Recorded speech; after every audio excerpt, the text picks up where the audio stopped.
The views, information, and opinions expressed during the following program are solely those of the individuals involved and do not necessarily represent the views of Access Communications, its representatives, or its employees. The RCMP Heritage Centre is a not-for-profit charitable organisation mandated to share the story of the Royal Canadian Mounted Police. This is one of those stories, part of your heritage.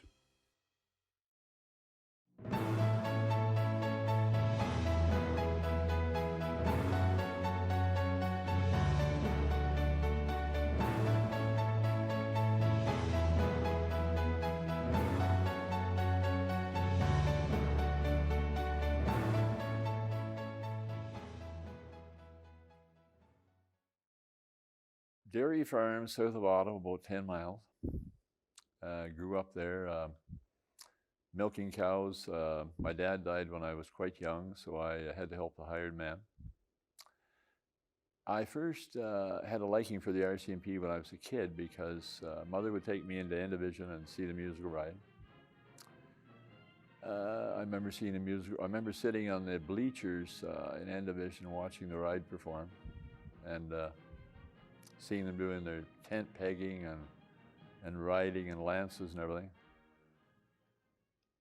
I went to school in Kenmore High School, little school, and then moved to Metcalfe, to Osgoode Township High School. And when I was, I guess, 16, my first cousin had joined the force and was in BC, Gib Skews. And Gib got married, and him and Ray come home on their honeymoon to Marvelville. This is where I was born, Marvelville. No connection to Captain Marvel, but Gib and Ray come home, and they came to the school where my mother was teaching, and Gib had his red serge on, and she had a nice suit. Gib would be 7 or 8 years older than me, and he said to me, "Fader, what are you doing with your life? Young Fader, what are you doing?" I said, "Oh, I'll probably end up milking cows and looking after animals." And he said, "Join the mounted police, get out and see Canada." And I didn't think much of it at that time. I really didn't. In any event, that passed, and 18, 19 come, and I thought, the mounted police might be it, because I kept hearing stories about Gib. He was in Princeton, Prince George, and all over the place there, Chilliwack.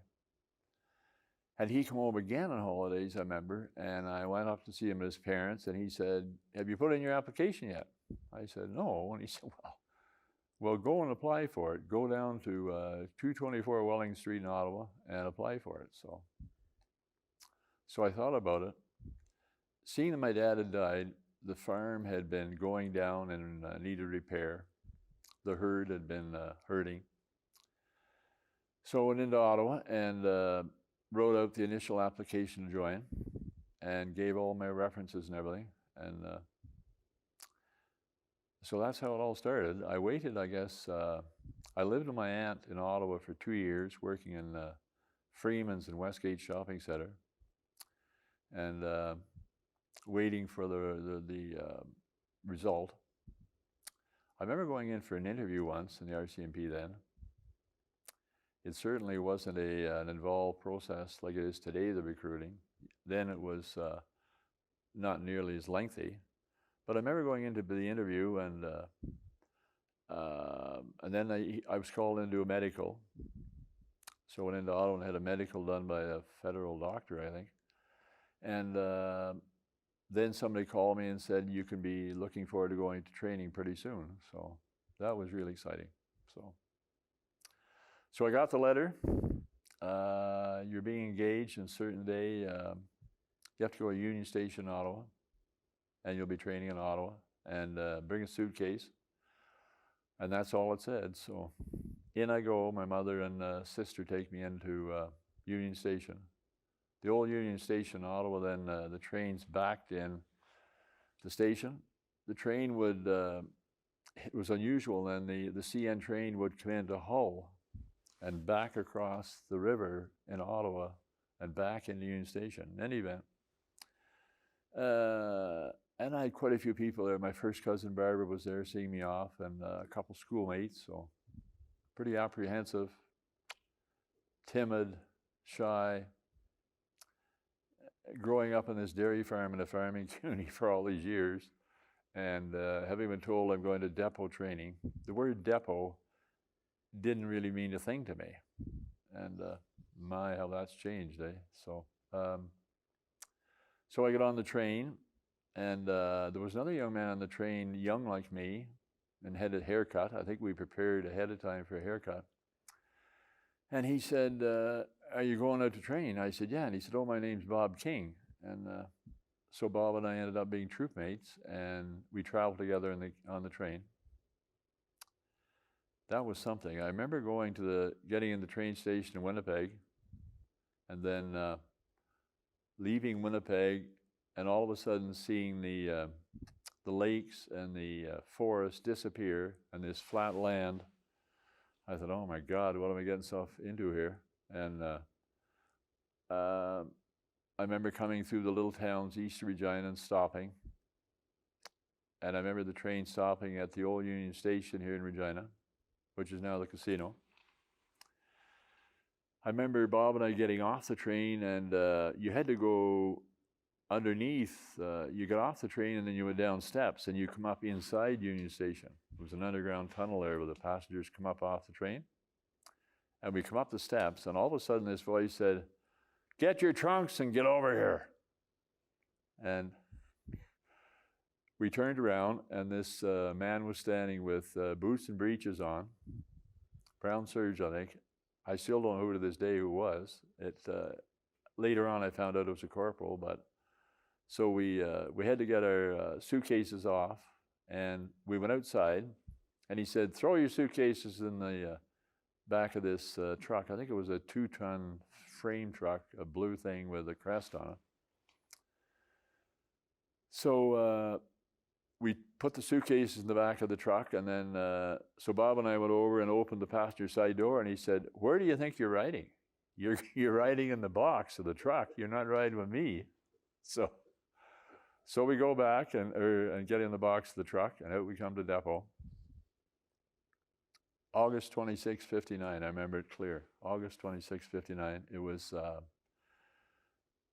something, meeting young men from all over Canada, and B block, second floor, I think, and long dorms. But you know, everybody pulled together in the troop, and training then was 9 months long. Part 1 was 6 months, and you had to write exams and graduate to go to part 2. And so I made it. I know 2 of the troop mates, I think, were held back, so they were back troop for a couple more months. And during part 2 training, we took the musical ride equitation course, because the ride was here in Regina. So I remember Harry Armstrong, Ralph Cave, instructors, Jessamine, you could go on and on, 𝑇ℎ𝑒 they were just young men that stayed back for the ride. I still remember the horses' names I rode, Parma, Paula, and the famous Rogue. That was incredible, riding some of those horses, but training was really something. It was, and getting our badge, comparing with the badge presentation now, of course, I think we gathered in a room the day we were to get our final transfer, and they said the whole troop's going to A Division, Protective Subdivision. The whole troop. I think there was 28 of us left. So I remember us getting on the train, and here at Union Station, and they put our car at the back behind the diner so that none of the other public would have to walk through our car. Thank goodness. Well, I won't explain the activities going on in the car because it'd be kind of embarrassing. And if the other troop mates found out about it, they might call me. So I won't say too much about that. But we had fun. And we were just letting off steam after very intensive training. I remember getting into Ottawa, and my mother and sister were there waiting, along with other parents of cadets or recruits that were there. And that was really something. That was brings back tremendous memories. So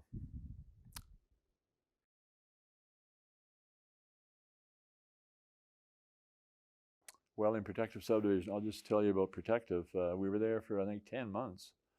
And then the troop was transferred out all over Canada.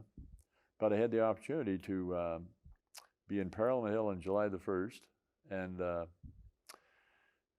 all the thousands of people coming up, and seeing my mother and my aunt and all the family coming, and having pictures taken, and getting around Ottawa. We stayed in barracks in Ottawa. We stayed on the west side of Ottawa, and I forget the name of the barracks, but we all stayed there. They wouldn't let me stay at home. I asked, and they said, no, you're not staying at home with your mother. You have to stay in barracks. So that was fine. I understood. And Parliament Hill at night and midnight shift is really interesting. Walking around in red serge, trying to get rid of the 8 hours.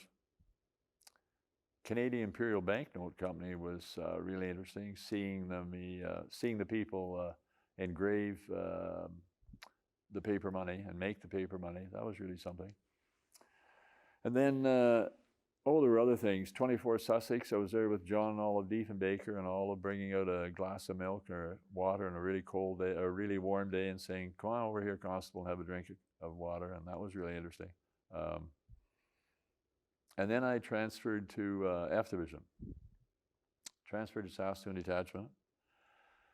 I'd saved up some money, and Mother gave me a hand to buy a 58 Pontiac. So I went down to Ottawa and got that 58 Pontiac, and I get in it, and drove all the way out through Sault Ste. Marie across to Sault, Michigan. I remember there was no bridge then, it was a ferry. And this was January. I think I came out January 5th, roughly. And that was quite an experience. And then running through a lot of snow in Ironwood, Michigan, and driving through Minnesota and Wisconsin, and come up to Regina.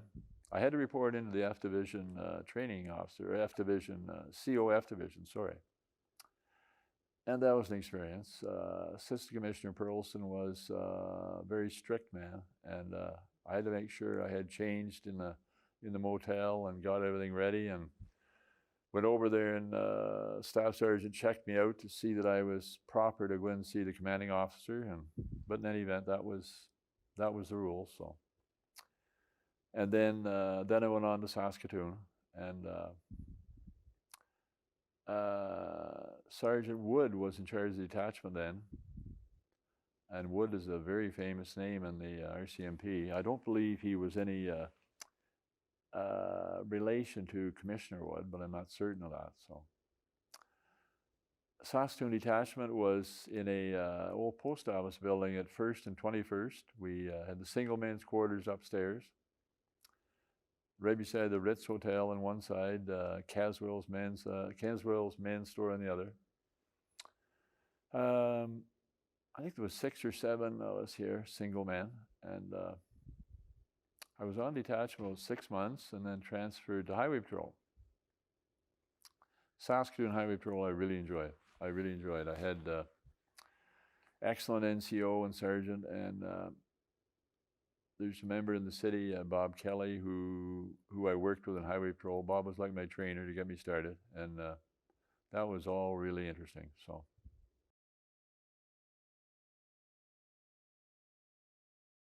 Highway Patrol meant that you went out in all times of the day and night. We had the police car at home. In a small town like Watrous, Humboldt, Melville, you took the white door home with you where you lived, because you were the only one in Highway Patrol. So, but you were really on call, although nobody said you were on call, but you were on call, and you'd be called out to accidents and helping stranded people in storms and that. So I can remember sometimes, though, I can remember on one occasion, of course, impaired driving was a concern, as it still is. I remember seeing a car weaving ahead of me as I was going down the road quite badly, and catching up to it and managing to get him stopped with my siren and that, and they stopped. And I went up and asked the driver to get out, and he had trouble getting out his wallet and very intoxicated. And I said, I'm going to have to put you through some tests, and then we'll be going into the office. And this was before breathalyzer time, I think. So we had him do I had to do some of the finger to nose tests and walk in the straight line. And all of a sudden a lady with a fur coat on get out of the front seat and come around and said, you can't do this. This is the mayor of the town. And I was dumbfounded. It made me think, that really doesn't matter to me. And I told her, I said, it really doesn't matter, ma'am. I'm sorry, it's, you know, he can't drive like this. And she said, well, no, he's the mayor. And we also own a business in the town. And I'm not saying names, it's not right. So in any event, I got him in the car, and she ended up driving the car in behind us. And he was put on the cells until he sobered up and charged with impaired driving. And that's how it went. That was, you had to do those things. There was, I was just, it was the first time, I guess, somebody had asked to be let off on a charge because of their position. And I was still a young constable, and that floored me a bit. But in any event, that made me know then and, that I had to be treat equally everybody. And so I really enjoyed that. Another time was homebrew was being made in a certain part of Saskatchewan quite often. And every once in a while, the liquor squad, we had a liquor squad of a corporal and a civilian member who would go out and get search warrants and then check out homes and barns and buildings for homebrew equipment. And this one particular day, they asked me to assist them. And we went out to this farm, east of Saskatoon, that's all I'll say. And I should qualify and say, the Attorney General said that the Ukrainian people, if they make homebrew, they're allowed to make it for their own consumption as long as it's drank in the house by the family. They're not allowed to take and sell it in Saskatoon for $5 a bottle or something. And that was, I think the Ukrainian people understood that. But in any event, so I went out with the liquor squad to this farm, and a neighbor would phone them in who was jealous. A neighbor would phone in and say, John Doe is making homebrew in such and such a farm location. And the liquor squad would go out, and of course it'd be there, because the neighbor that squealed said they're making too much money selling this stuff. So we went into the farmyard. I had to go up and put the search warrant on the door with a thumbtack, actually. This was really something. This search warrant with the thumbtack on the door was really unusual, but that's the way it was. And then I said, your premises are being searched. All the premises are being searched for still and any illegal, illicit alcohol being made here. And she didn't say too much. And so the corporal come and he said, can you check out the house and make sure you check out the basement and that? We're going to go out and search the barns now. So the lady was standing in the kitchen, and I noticed, I said, do you have a basement? She said, no, just a crawl space where we put stuff down on the floor. And I said, well, I have to go down and have a look. And I said, where is it? Well, she said, it's there on the mat. So I pulled the mat out, and there was the door, opened the door. There was a 8-rung ladder going down to this compartment. So down I go backwards and get down there and realize I don't have a flashlight. All of a sudden the door closes on top of me. And there I am. This was pretty embarrassing. So I let it go for a while, and then I started rapping on the door with my hand and said, hey, let me out of here. There's no answer. There's no answer. The lady has either gone out of the house or is pretending she's deaf and couldn't hear me. And I thought, well, nobody's going to happen to me. I might as well just sit down here and wait. So I sat down and waited. I'm sure I waited 45 minutes. And finally, I'm yelling by then. And the corporal comes in and hears me yelling and opens the door. Well, this was really funny, eh? So I went up. I glared at the lady, but I didn't say anything more. So that was fun. That was really, I'll never forget that. I tell that to my grandchildren. They laugh and laugh at that. So.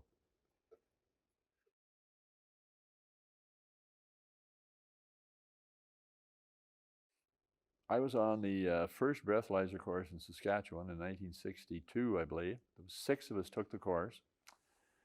The course was 2 weeks long. The Borkenstein breathalyzer hadn't been approved by the court then or anything. It was brand new. So this was the first course of 6 men. I still remember the other members. And this was at the old crime detection lab here in Regina. We stayed in barracks. We had to take apart the Borkenstein breathalyzer set. We took it apart and saw how it was assembled, because they had to teach us where the accused breath went and the process of the discoloration of the ampules in the set. And we found out that this is really a technical thing, eh? In any event, it was really interesting, that. And then we had subjects come in, live subjects, other members come in and drink different amounts of alcohol. Some didn't drink alcohol, some didn't drink anything. Others put different pieces of gum in their mouth and candies and everything. So we had a chance to, and we didn't know who had what in their mouth, of course. And so when they come forward, you had to wait 10 minutes until the saliva was such in their mouth that it was present in their mouth, and all the candies disappeared. So, and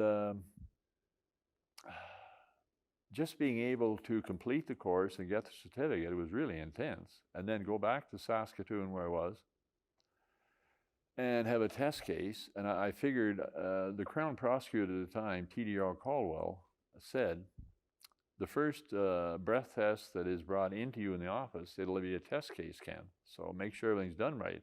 All the P's and Q's and everything has been answered.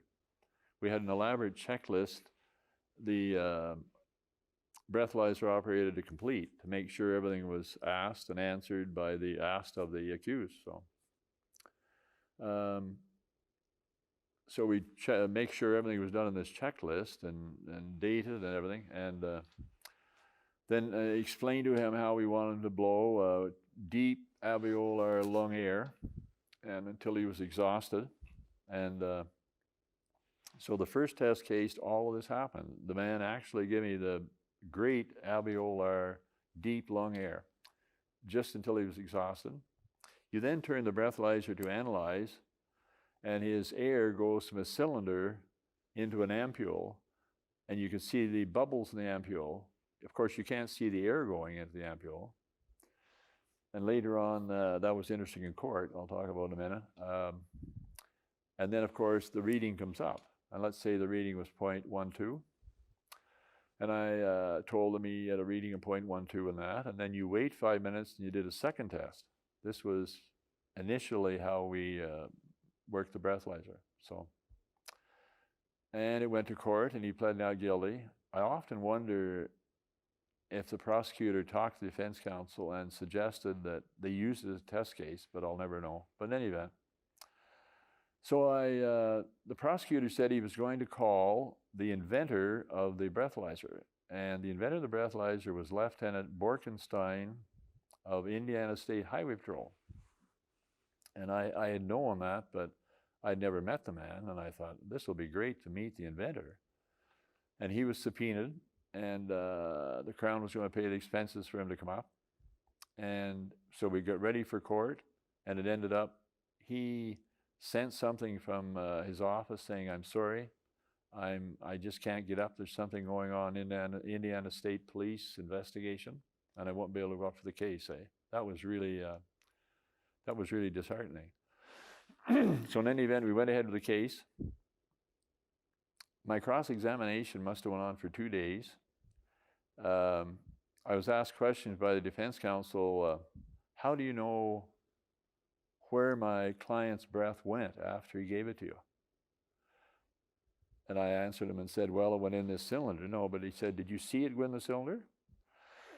And I said, no, I didn't see it go in the cylinder because you can't see breath.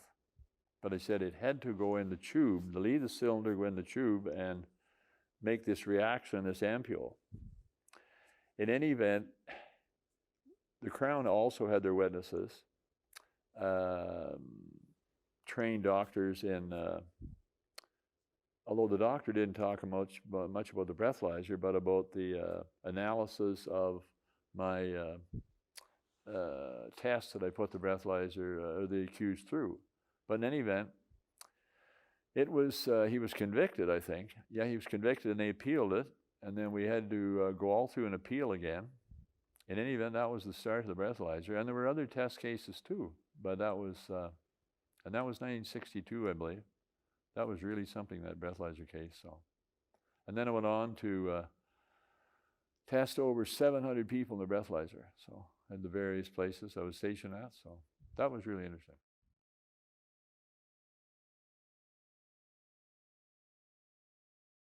This spectacular building where we're sitting now is was designed by the late Arthur Erickson and from Vancouver.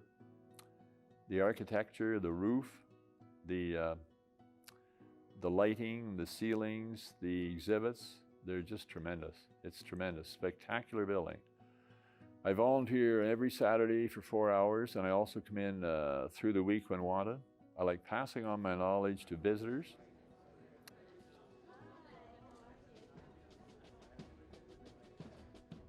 I especially like taking the cadet when he's on a graduating weekend, him or her, with all his family through the Heritage Center.